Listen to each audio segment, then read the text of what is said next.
Welcome to the Martin Bailey Photography Podcast.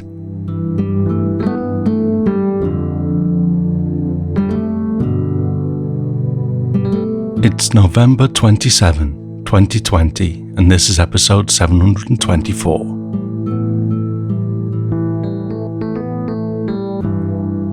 A couple of episodes back, I talked about a selection of images from our local park, the Jindai Botanical Park and Gardens.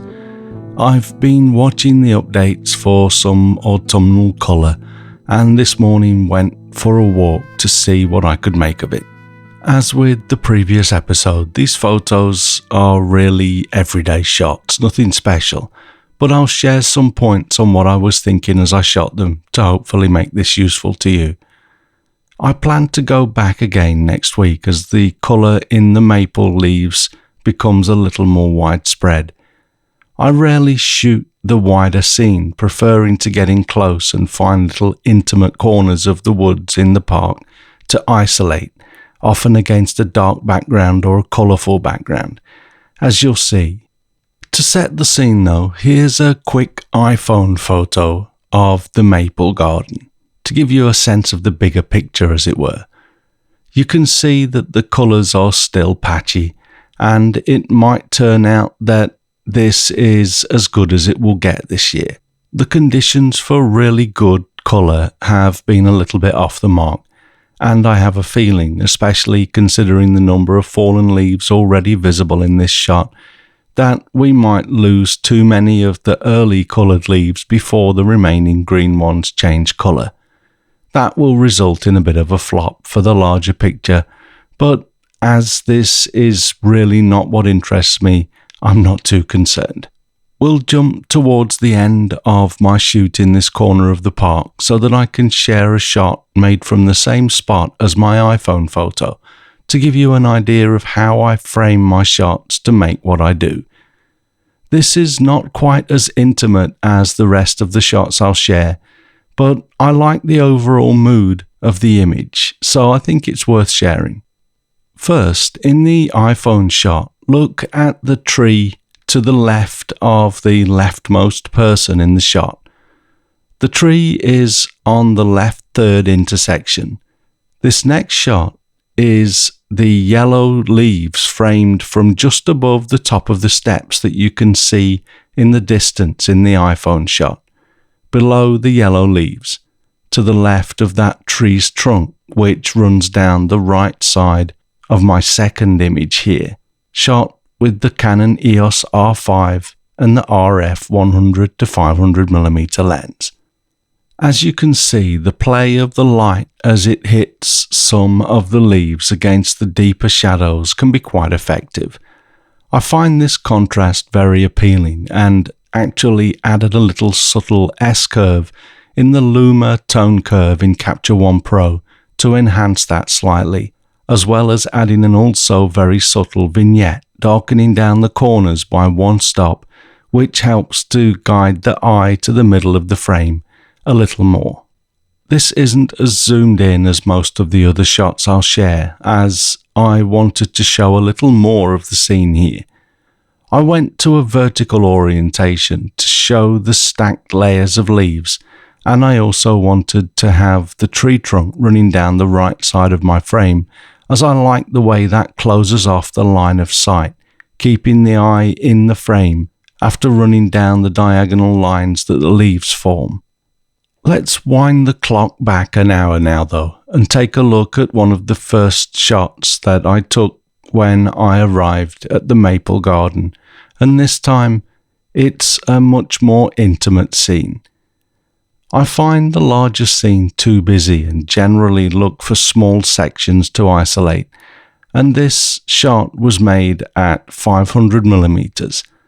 The fallen red leaf is what caught my eye, so my job here was really to find a place in the frame to position the leaf for what I consider to be the optimum composition. The leaf is pointing to the right, so placing it on the left seemed like an obvious choice. I was hand-holding the camera, but still very careful to frame the shot in a way that didn't really dissect anything important, and I was also conscious of the placement of that smaller out of focus maple leaf just to the right of the center of the bottom of the frame. I opened up the aperture as wide as it would go, which is f7.1 at the full extent of 500mm. I wanted as little of the scene in focus as possible to stop us being able to see too much, which would make this look more cluttered. The light hits the ground in patches as the sun shines through breaks in the tree canopy. You can see that the bottom left corner is slightly dark, as the sun was filtered by the edge of some higher leaves. This means that I had to be aware of what was happening with the light for each of the subjects that I chose. This is also why it took me an hour to walk the 50 paces or so that it takes to get from one end of the maple garden to the other. In this next shot, you can see that I caught the light hitting a few red and green leaves against a relatively brightly lit distant background. I moved around until I got that dark patch behind the main brightly lit red leaf to again add contrast, which I think is an important element of these images. You can see that the light from the leaves in the distance is forming balls from the effect of the lens's aperture. This again was shot at 500mm and an aperture of 7.1. So it's great to see that this lens can give us some nice bokeh with these conditions. Still hand-holding at this point, I was once again very conscious of the positioning of the edges of the frame. I went back to vertical or portrait orientation because the twigs with the leaves was dangling down into the frame, and there was also a tree trunk or branch to the right and something else to the left that I didn't want to include. As I've said before, one of the most important jobs for the photographer is to decide what to leave out of the frame. That can play as important a role in the success of a photograph as what we decide to include. Although the red leaves in this next shot are getting a little bit tired, it's one of my favourite shots from this short shoot. I love the shape of the tree trunk as it forms an arch along the left side of the frame. I also find the colour palette very pleasing. I suspected that the reds and greens were complementary colours, which I confirmed by opening up an application I use called Spectrum and imported the photo to find the key colours. I've included a screenshot in which you'll see that the main reds and greens fall approximately 1/3 apart on the colour wheel. This means that they are two parts of a triad, and that makes them complementary and aesthetically pleasing to look at. If you're listening to this on a device that supports images in chapters, you should be able to see the images that I'm talking about. If you can't see them, go to the blog at mbp.ac/724 to follow along with the images. I also just like that deep green as a solitary colour, which is why I chose this angle to align the leaves with this patch of background. Moving just a little to the right or left gave me an almost completely blank background, which was nice too, but I think I prefer the dark green in this. Note too that I used the RF 2x extender and shot this at 944mm to get that framing. I also started using my tripod to ensure that I got the framing right and increased stability. For many years now, I've been a big fan of the yellow maple leaves that form on some of the trees in the maple garden. I was pleased to see this tree in good colour, although I've seen it with richer yellows in the past. I'm happy with this next image though, as I find myself drawn in a good way to that brown leaf from a different tree that has gotten lodged between the yellow maple leaves.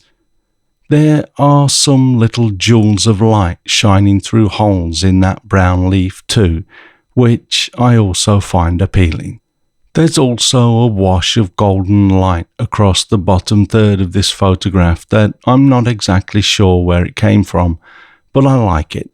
It matches the out of focus leaves over on the right from a bough that was between me and the main subject. They're sufficiently out of focus to not be distracting, and I hope that the viewer will find it relatively pleasing if they notice this. I zoomed out a little to 856mm for this frame and was using my tripod still. In this next shot, again of the yellow leaves, we can see a little more of that golden wash in the background, and the foreground out of focus leaves are a little bit more of a distraction this time, but I'm relatively happy with this. I also included the balls of red in the bottom left of the frame, which I think add a little something, rather than being a distraction. I think this kind of adds to the autumnal feel of the image.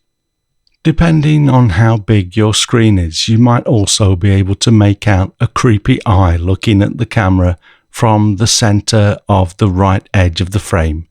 It's obviously just the light with a highlight catching something, but I can't help thinking that this is someone looking at me, and I find that somewhat creepy.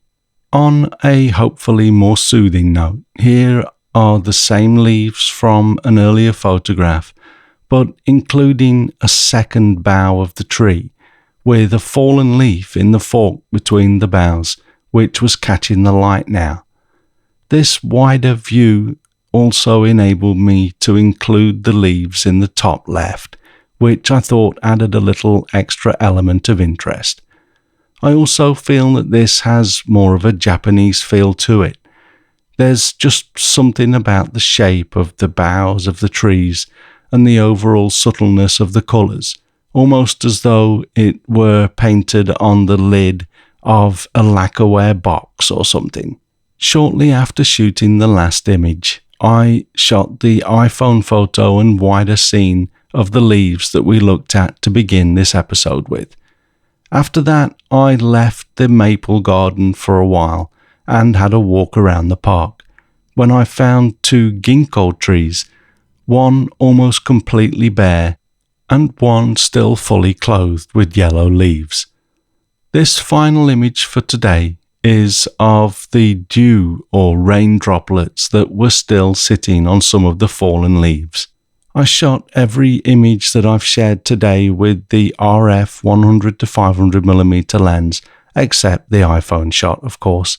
But this is probably the widest focal length, as I pointed the camera straight down at the leaves and opened up the lens to 159mm. In case you hadn't noticed, if you click on the images on the blog, they'll open up in a lightbox with the EXIF data displayed, so you can check all of my settings that way if you're interested. We'll wrap it up there for this episode though. I hope you found that at least a little bit useful. Next week I'm going to share a number of hardware items that I find incredibly useful. Again, in the hope that you'll find it useful too. Thanks very much for listening today. If you enjoy this podcast, please share a link with your friends. Subscribe in iTunes or your favorite podcast program to ensure uninterrupted delivery. If you have a moment to rate the podcast or leave us a review in iTunes, that helps to keep us relevant in the huge number of podcasts out there now. You can find me on Instagram, Facebook, Twitter and LinkedIn, and links to everything that I'm up to are at martinbaileyphotography.com, so do drop by and take a look. I'll be back next week with another episode, but in the meantime, you take care and have a great week, whatever you're doing. Bye-bye.